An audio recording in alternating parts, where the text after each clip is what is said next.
so they have to be in there. Well, even if you take out the usage so far in 2011, it's still an $8,000 increase from 2010. And what he said was that based on salary increases that are coming up, which you can see from up on the, well, you can't see it there, but on the salary has increased from 86 to 486 to 500 down on the salary line. Mm-hmm. And so you have, what he's saying is that you have to reflect that increase up in the personal days. We have to 486 to 500?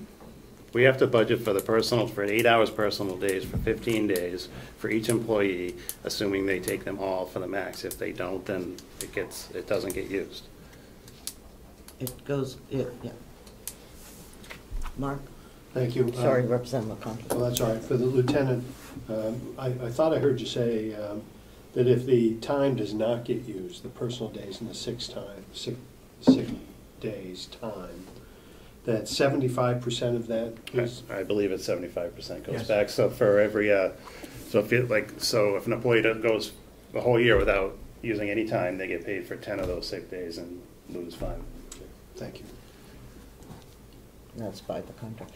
Representative Babson, did you have a question? Yes, I did. Thank you, Madam Chairman. On the personal line item and the salary, could it be possible that if the person comes in or is sick and takes a sick day, he gets paid out of the salary, but the person that replaces him comes out of the what's the line item? Personal days. Personal days have to go towards the employee. And if anyone who replaces them would probably be a part-time deputy, and it would come out of the part-time, or we would run short-shifted. So when we're sitting here as a delegation calculating things, it's the annual salary of the deputy plus however many days of sick days that he doesn't take. Correct. And we pay pension on that also? You only pay for sick days, something different. You pay pension for any amount of money, for the percentage for what that employee gets paid. If he does, Okay, thank you. Yes. $18,000, $18,500 in 2010, and now it's 26,600. That's an $8,000 increase. Now, 8,000 of the 18, that's more than a 40% increase over 2010. So you're saying that between 2010 and now, salaries went up 40%. That's why personnel days are going up 40%? No, that's not what I'm saying. I don't know what the budget, why $18,000 was budgeted for in 2010. It wasn't. No, just a minute. That wasn't what was budgeted. That was what was expended. That was what was used, right? Yes. Now, out of this, for example, out of the 26,667, okay, if every deputy took his 15 days of sick leave, then that figure would be 0. If every deputy didn't take any personal or sick days, then the expenditure would be 75% of the 26. If it's a mix of personal days and non-taking, then it is some other percentage of that 26. Okay. I personally don't understand why that's how you budget or that's how you expense. I shouldn't say budget. I'm not sure why that's how you expense, but that's obviously a decision that is out of my realm of discussion. So that's one other question, please. Yep. Lieutenant, did you not say, or maybe I misheard, that at the end of the year, if they don't utilize their personnel days, they get paid for them? They get paid for 75%. 75% of them. Okay, well then, it still seems to me to be out of whack. And Well, this, they're gonna get paid for it, whether they use them or not, so. Well, some people may have used all 15 days, and some people may not have used any. So you may have paid one employee 15 days, you may have paid one employee 12, or you met someone who didn't use any, you paid them 6. So that way, the expenditure would have been 18,000. I don't know what was budgeted in 2010, but that's what we expended. We're budgeting 26,000 in 2011, but we may not expend that amount. We just have to make sure it's there. okay. The next question There's is, a oh, hand up. yes, go ahead. A quick question. It's the combination of both vacation and sick leave that's paid out at 75%? Or is it just sick leave? Sick leave, sick personal time. Okay, Yes, thank you. Some of the expenditure difference might be because there was some turnovers in 2010. So you had a lot of vacancies possibly in that year, so money was not spent. So that might answer some of that okay. difference. All right, let's go on to the court bailiff. Wherever he is, yeah. We're showing, am I on the right line? I can't even read my. Yeah. We're showing quite an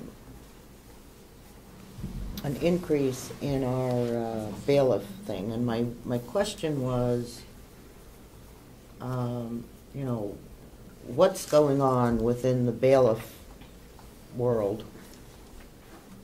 What's going on? Yeah.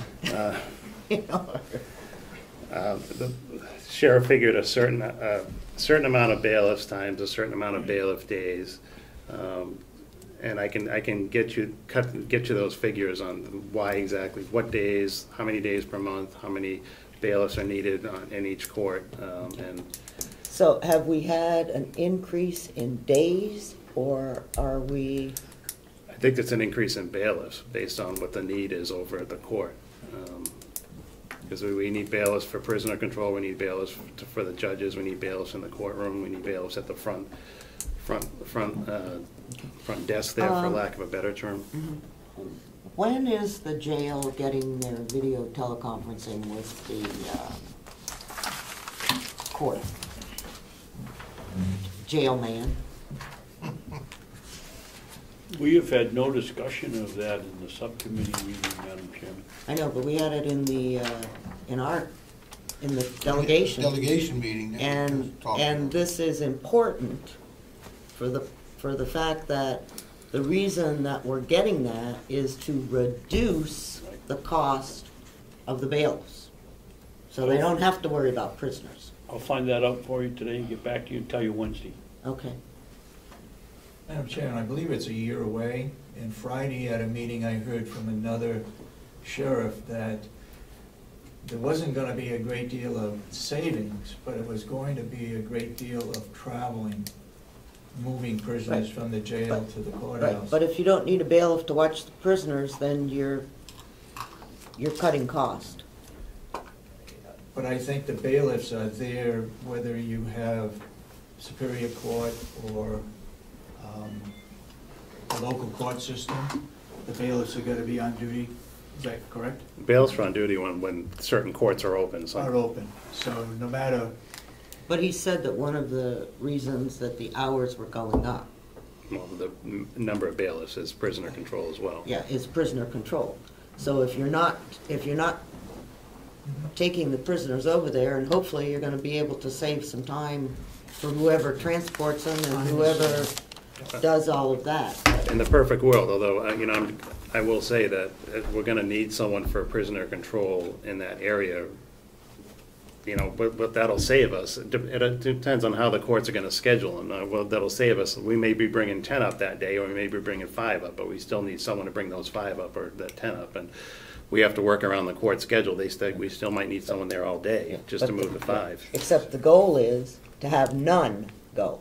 That's the goal. Yeah, that's, okay. And that's what the sheriff, the jail, and the prosecutors, everybody should insist, okay, and you talk to the lawyers, that should be by video teleconferencing. Agreed. In the same way that when we got the video teleconferencing, I had a nice email from safety that said that they are already, with the law that we passed last year on video teleconferencing for expert witnesses, they are already seeing a decrease in the cost associated with travel, time, and so on. And so, you know, I'm truly looking forward to that, but I do need to know when that's coming in so that we can, you know, do the best we can to try to solve that. And I know that in a couple years, they're also going to be doing, allowing for video teleconferencing for court cases and things like that. So all of that is in the mix, and we need to be sure that we keep track of that. Yes, Steve? And I think that's all well and good. But if I look at this line, I had to presume that this line was built on business as usual going up through this year. This is in excess of a 20% increase for what was spent in prior years, and much more than that in the year before that. And I just don't get it, actually, unless there's some reason. And let me get back to the commissioners, if I could, for a second. When we had discussed in an earlier meeting what would be helpful in the budget preparation, I know I had mentioned the idea of a deviation report. And I think that would be very appropriate on a budget going forward when a proposed expenditure should exceed a 3 or 4 or 5%. I'd love to see a written write-up submitted to accompany this, instead of driving us crazy going through a line by line with trying to figure out why. And that should be supplied by the department head when they make their budget request. Just a point to ponder. But I'm troubled by this. It's a lot of money, and for reasons I can't discern, someone needs to tell me what's changed. Well, and I agree. And that's why I asked the question about have the court days increased? You know, are I think some of that money's getting reimbursed as well. well. That's immaterial. Oh, okay. Okay, that's immaterial. Yeah. Because we're also paying, you know, what is it, $10 an hour or something or other like that? Yeah. Or $10 a day? A day. And so, yes, I agree. You're getting some of it reimbursed. But we're also on the hook for a portion of that money. If it was all reimbursed, we wouldn't have a. No, yep, correct. I mean, maybe I would anyhow, because that's got my other hat on. So Yeah. yes. Yes, thank you, Madam Chair. Relative to what Representative Schmidt said about the usage back in 2009 and 2010, I can say this unequivocally, that in 2010, they might have used $104,000, but they didn't use $104,000 for bailiffs. What happened in 2010 was $154,000, most of it from revenue, special details and court bailiffs, was moved to augment other line items, 20 of them, that were exceeded their appropriations. So the money was used, but it wasn't used for court bailiffs. It was moved over to other line items, $154,000 worth. And it probably, the vast majority, 100,000 or so, came from special details and court bailiffs. Okay. I think that what we're looking for, since this is a. I can give you the total breakdown of why we figured it out. I can get something printed out for you and email it. It's a static cost. We're not increasing the bailiff's salary. And so in order to make changes, we've either A, added bailiffs, or B, have more court dates. And so that's what we need to see. Correct. Like I said, I'll get you the cost. I think we've added bailiffs, but And if you've added bailiffs, then I'm afraid that we're going to need significant justification in order for us to agree to that.